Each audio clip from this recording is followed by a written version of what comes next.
Welcome to the second segment of our October 21st edition of our Opinyon on GNN, which is the Golden Nation Network. And we just ended our first 25 minutes discussing China, the 20th National Congress of the CPC, Communist Party of China, its impact on the world and on the Philippines and the future of our global economy. We are going to move into the current controversy and turmoil, the currency turmoil. Is the peso weak because it is weak or because the dollar is strong? Because that's a controversial question now. But before we go on, what is the prospect of the Philippines and its economy in the coming years? Well, one of the latest surveys from Bain & Company and Monk's Hill Ventures, ang Sana Council, says the Philippine growth in the next 30 years is around 3.4%, which is very, very far off from the 7.57% that the government has been touting for the past years. And this is the second lowest average growth in the ASEAN 5. Of course, different institutions have different assessment, but this is one of the most dire projections that I have seen. This is from the Business Mirror of October 19, which is a few days ago. The fastest growth will be registered by Vietnam at 6.7%, followed by Singapore at 4.4%, which is already at a very high base. Malaysia 4.2% and Indonesia 3.6%. Thailand will post the lowest growth at the average of 2.8% in the next decades, but I will show you data later that China is still ahead of the Philippines even at this low growth rate in the future. So, what is the major problem today facing the Philippine economy? It's the currency. And that is why the Sandro Marcos, the son of Bongbong and Liza Araneta Marcos said, and this is also very controversial, some are laughing at it for being too simplistic. Of course, the loyalists are touting it as wisdom. I personally disdain it because it's too simplistic. It tries to deny that the peso is really intrinsically very weak, reflecting a very weak economy, and therefore if you deny that, you are not going to solve the problems. But this is what he said: the peso is not weak because the peso is weak. The peso is weak because the dollar is strong. And this nincompoop of an economist in Canada, Dr. Michael Batu, says, makikita mo na naiintindihan niya yung mga nangyayari sa foreign exchange market as if treating this little kid with some amazement. But of course, I was one of the earliest to lambast this simplistic view. A week later, Ping Lacson said, the peso has weakened due to rising imports, widening balance of payment deficits, spiraling crude oil prices, and other factors, both external and internal. The first important step to solve a problem is acknowledgement, not denial, that the problem exists. I think that is a wiser reaction. What is the reality? Well, we have here now a listing of the depreciations of the different ASEAN currencies from Cambodia. If we can shift to the next slide, there you see it. At the very last, just before Laos, the Laos KIP, the currency of Laos, is the Philippine peso minus 15.55 and growing, the negative figure. Cambodia Real is minus 1.884 because it is less reliant on the U.S. economy. Vietnam Dong is minus 5.27 and down the line. And the Vietnamese Dong, as the next slide shows, depreciated only 3% in 2022 up to today. But the Philippine peso depreciated 15.7%. In the previous chart was 15.8. Actually, it may be now 16% depreciation at 59. We can get the latest, I'm sure, from our business magnate here, George Siy. Isn't it because the Philippine economy is much, much weaker than the Vietnamese economy? And the reality is, comparing the Thai baht with the Philippine peso, the Thai baht is 38.1 Thai baht today to the dollar, and the peso is 58.91 peso to the dollar. It's probably 59 again today. I don't know the latest fluctuation. But the key in understanding the difference between Thailand, which is a population of 70 million people, compared to the Philippines of 110 million people, is the GDP of these two countries with their respective populations. Thailand has a $501.8 billion GDP in 2020. the Philippines was only 361.5 billion US dollars. Around roughly, I'm just estimating 40% less, 30 to 40% less GDP per capita. And that shows we are really a weak economy compared to the others. And we are dependent on the OFW remittances, and the latest problem here is a report from CNN Philippines. Cash remittances from Filipinos abroad dropped to a 3-month low in August, data from the central bank says. Now, what about the US dollar? I'm going to ask our panelists this because this is a crucial question. Is the dollar strong? My contention is it's a bubble. It's a bubble that continues to pump until it bursts. It will come. And these are some of those American economists who say it's going to burst very soon. Robert Kiyosaki, I think there he is. Jim Rogers, one of the partners of George Soros, who have split from George Soros as an independent big businessman. And Peter Schiff, the doomsayer, who has been very accurate in many of his predictions. And China is also very wary of the US dollar, the US dollar hegemony. And the Chinese state researchers have recently reported, October 13, that they are floating the idea of a pan-Asian digital currency. How are all these going to work out? Are we going to be continuing to be dependent on the US dollar, which is very whimsical? It is not based on any commodity, not based on any solid grounding, as it was before 1971, when it was based on the Bretton Woods system, where gold was the basis for the currencies and so on. So, in addition to our guests from Singapore and the Cambodian Peace and Cooperation Institute, Research Institute, Henry Chan here, Dr. Henry Chan, we have our long-lost friend, because he has been appearing before in our show, but COVID-19 has prevented him from visiting. Now he's visiting again. George Siy of the IDSI, he's the founder of the Integrated Development Studies Institute, and often quoted, his institute is now often quoted in the Chinese press, in Philippine media.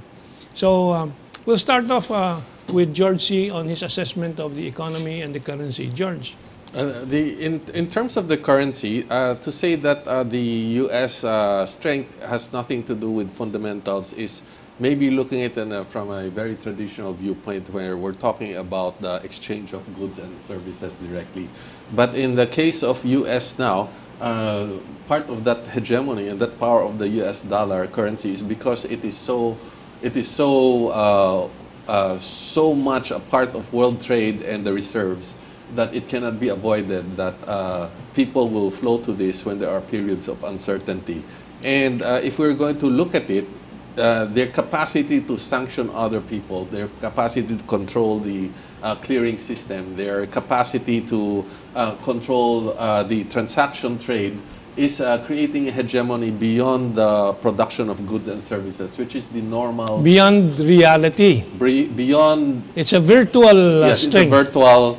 And it's an economic strength because all the transactions are majority flowing through this currency. But what we can see now, this hegemony is weakening, but unlikely to reverse in a very short period, because all these countries are now beginning to, Saudi Arabia, Iran, Russia, China, so many countries are beginning to do bilateral swaps and trades out there. So this will affect it. Nevertheless, the Philippines will be affected, and the Philippines is the weakest of the ASEAN currencies. So you agree with that? Yes, but the economy is not to be assessed on the currency alone. Yes. You have to look at the structure of the economy. So the Philippines, yes, the predictions now have lowered the Philippine prospects, but the Philippines has the possibility of moving it back up, because in the last 10, 15 years, Philippines was the fastest growing, even faster than Vietnam, in terms of the growth of the GDP. But the fundamental strengths, we have to look at the structure of these strengths. The Philippines are depending on strengths on the BPO, tourism, and OFWs, that the OFWs have actually been very steady through the pandemic and through two financial crises. But the others, like tourism, has dropped to nearly to nearly nothing on an international basis, and we also have the BPOs continue to be a stable ground, but we are weak in manufacturing because of the infrastructure. However, our digital infrastructure has doubled in both access and speed in the last 6 years, and so we do have the capacity, depending on how we allocate our funds and our attention. Because before I go to Henry, Yes. just a side remark and question. What about Pogo? Does it contribute to some degree in helping the currency? The peso? Pogo, our estimate is it contributed more than $1 billion a year directly from funding and from taxation, and a lot of people look at just the taxation. They're not looking at the informal taxation, which is greater, far greater than the formal taxation. But it's also creating a lot of instability. If our neighbors are getting investments because of technology companies, Samsung, manufacturing, why are we getting investments due to gambling? We have to find more sound fundamental basis, because as we know, it has increased criminality substantially, and we have to deal with those issues as well. We'll get back to George. Let's go now to Henry. What are your insights? Actually, number one thing is that the statement that is the strength of the US dollar is right and can be wrong. Why? If you look at the US dollar as its index or DXY, today it stands at 102, but 2 years ago it's 80. So the US dollar is really appreciated, but this thing is not happening the first time. In 1980s, the US dollar also shoot up to 100 plus, but in the next 20 years, it dropped back to 80. So this is a phenomenon, but it can last for some time, and it will cause a lot of damage. I'm particularly myself very worrying over Japanese yen. Everybody knows Japanese yen start the year at 110 to $1 US, and today it crossed 150. And given the size of the Japanese economy, there will be spillover market effect that could hit ASEAN. And now for the Philippines, I think to caution one thing. Exchange rate is not important, because if you don't need dollars, you don't worry about exchange rate. But we are very worried about inflation rate. In fact, for any central bank, the number one mandate is always inflation, and then the second mandate is just economic growth. Now, if you look at the Philippine consumer basket, more than 50% spent on food, utilities, and transportations.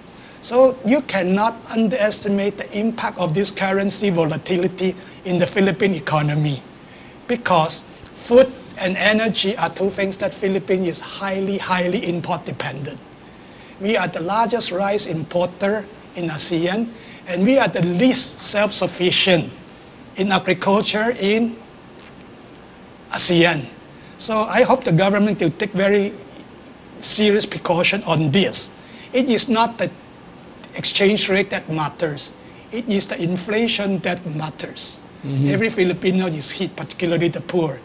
Now, I hope that I can use this forum to ask the government to look into the Chiang Mai Multilateral Initiative, because it has been proven in this kind of volatility, U.S. interest rate will keep on increasing because of a very intractable U.S. domestic inflations. And I want to remind you, the U.S. law governing the Federal Reserve is they protect U.S. purchasing power and inflations. It's not about international implications. So before, people always say that why don't the U.S. call a blast accord and just have an international move to do it? Number one, the U.S. must fight inflations. So it cannot allow interest rate to drop, because U.S. government is the biggest debtor in the world with $31 trillion national debt. Rather than let inflation eat into people's purchasing power, they would really prefer it that way than the people losing confidence in US dollar and not going to buy US debt. That is number one. Number two, the spillover effect, the central bank probably is more advisable you take more standby credit line. And the largest credit line standby you can top is Chiang Mai Multilateral Initiative, but the rule must be changed. So my understanding is that they were a little bit under the table discussion already, but this thing has to be accelerated. Because Philippines is still very fortunate, we are a member of ASEAN. International trust on the growth prospect of ASEAN is still good. But Philippines has been singled out as one of the most vulnerable as Herman has already shown you, that we are one of the largest depreciated in percentage. Now, even Singapore dollar just depreciate 5%, but Philippines 15%. Another thing, I really support George's contention. Let us look at the growth drivers. Because before COVID, we have globalizations. Now, after COVID, because of US-China relationships, the globalization is going to be not totally away because we cannot afford, but it's going to be modified. So Philippines has to look at the competitiveness of the whole economy. And this is a very serious issue. So always a sense of crisis will help a country grow better because we will take precautionary steps and the people can be united to do whatever they have to. One thing I'm particularly worried is this. The US is encouraging outsourcing from China. So the China Plus One has been the model of all the multinational manufacturers. And as of now, what we see from the ASEAN point of view, because I work on quite a bit of ASEAN projects, is that Vietnam, Malaysia, Indonesia are the three primary beneficiaries. Philippines was not in the list. This is very sad. And if we miss this chance, probably the next chance will come long time ago. In the 1980s, when the Blast Accord was done, Philippines missed the industrialization chance. That is where Malaysia and Thailand ascend. And in the early 2000s, when this Cambodia, Myanmar get into government, Philippines also stagnate. So I hope that in this China Plus One strategy and these global reglobalizations, the countries can really look very seriously at that how can we join the industrial revolutions. Because I think one of the problems is that our economic managers and financial managers are all neoliberals. They're the yellows that came in with Cory Aquino and stayed on even if the Aquino tradition or legacy has faded away already with the last Aquino government, with Noynoy Aquino. But the economic managers are still the same. They still are biased against domestic production in agriculture and prefer importation and so on. We see saw some chance of some degree of energy independence with the China-Philippines 60-40 oil gas deal, which was sabotaged by the American boy Locsin. If that had if that had taken off 2-3 years ago, we might have some degree of some energy independence today. But it's really between the conflict between real economics, and MMT, modern monetary theory of just playing around with the money theory instead of focusing on the real economy. But we'll go back to that. Any reaction from George to what Henry presented? I think to what you discussed, I can point out that it's very clearly in that direction currently. It had reversed very substantially from the previous administration, because just as the administration entered, immediately both the Department of National Defense and Department of Finance immediately indicated their all-out support for U.S. positions, even though there was no issue that was brought up on this. They immediately said that if there's a war, the Philippines stands on the side of, I shall not mention. Yeah, so there's not necessary. But also, being in the different chambers of commerce, we had signed anti-money laundering provisions in a manner that is totally at the control of third parties. Unlike the other countries, they have the rules. They are going to question and they're going to ask. But here, basically, what the UN and what these institutions that are controlled by the US will say are the conditions that they have simply agreed to it. So we probably should be taking a more independent stance, as many of the countries are doing now. I totally agree with George and with Herman's view. Now, I just want to remind, because I was very lucky when I was studying for a PhD, my mentor is the assistant of Goh Keng Swee, the real economic architect of Singapore. So actually, Goh Keng Swee has a PhD from London School of Economics, but he always emphasized one point. When you make economic decisions, pragmatism should be the governing rules. We don't care about neoliberalism, Keynesian economics, this and that. So Philippines should be dictated by what happened on the ground. I think when President Marcos took over the agriculture portfolio, he already realized that how bad is the situation. And when I read in the newspaper about 300 peso onion, and then I read about this 100 peso sugar, all these kind of things are, we have been really neglecting on some very important field. So it is probably a new time when President Marcos enjoyed the historic voter support, take a very serious look, and then rectify whatever problem there is. But what happened on the ground today is, when you are facing this kind of inflation, I must remind you one thing. Laos is self-sufficient on food. Even though it depreciates 65%, people don't care until he has to buy dollars, go overseas. If it doesn't go overseas, he can live well.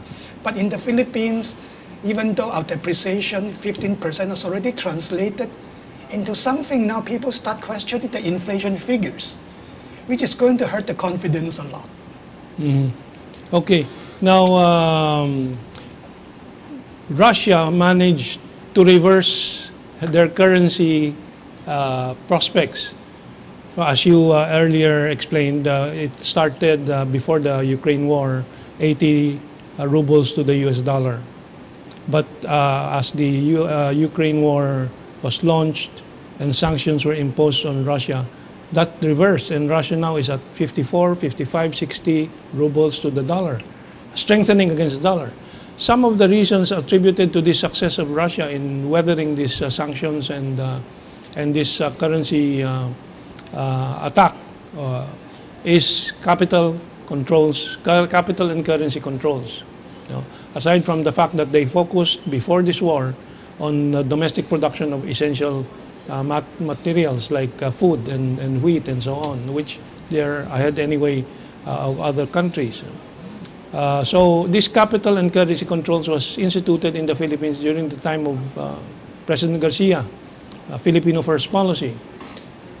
Given the Philippine situation now, over-dependence on imports, it's probably not viable immediately. But isn't that one of the conditions? Even China is not fully convertible, the Chinese yuan. Can I point out that part of the strength of the Russian currency is because it has commodities That's that right. it was able to, that means there's something they have to sell that the world needs and wants. No? So the Philippines has to be in a position where we're not just consuming currency that we've That's made right. elsewhere. We have to have fundamental strengths that where people want. The fact that when Henry raised that in several types of organizations and protocols, they're talking to Vietnam, Malaysia, Philippines, and they're not talking to the and Indonesia. They're not talking to the Philippines. This is also the case currently in the arrangements on the South China Sea and resources between Vietnam and Indonesia. Philippines is not being part of the. So this should already be some kind of a barometer for the Philippines that there's something we need to adjust in our policies. Well, we have not found solutions. We have elaborated on the problem of currencies in the Philippines and the economy. But we have only 2 minutes left, so we have to wrap up. Again, I'm restating, we have no solutions yet. Nobody has solutions. Even our economic managers have no solutions, because solutions are at least medium term to long term. So we'll wrap up. We'll go to Henry and then finally to George. What can we do in the meantime? Just wait and watch us deteriorate. I think number one is that we should have a sense of crisis, and definitely the currency is an issue we have to look into. And number two is this: what is our national priorities? Are we going to be value defender as the US suggests, or we are going to look into our internal economic development as priority? You cannot do everything at the same time. So once we decide on our priority, let us make that priority to be the guiding light of all our policies. Okay, George. Well, the Philippines still has a lot of factors going for it, but whether it can be tapped during this period of time with a high interest rate and inflation, we have to work on fundamentals. Like, you know, we are at the lowest end of education. Our physical infrastructure has improved under Duterte, such that actually some European and a lot of other Asian manufacturing was looking into coming here. We have to close those deals and integrate it with other legislations and strengths in order to be able to use the digital infrastructure has greatly improved, so that our work from home and our ability to export services has been greatly enhanced. But we have to create our own policies and have a framework that makes sense in this new environment. Okay, our 25 minutes is up. It's very clear we recognize the problem. I hope everybody else, especially in government, they do recognize the problem and not deny that there is a problem. And then maybe solutions can be found thereafter. Maraming salamat po. Sa susunod na linggo, we hope maybe we can continue with this discussion on the economic crisis and the currency turmoil. Mabuhay and have a safe week ahead of you.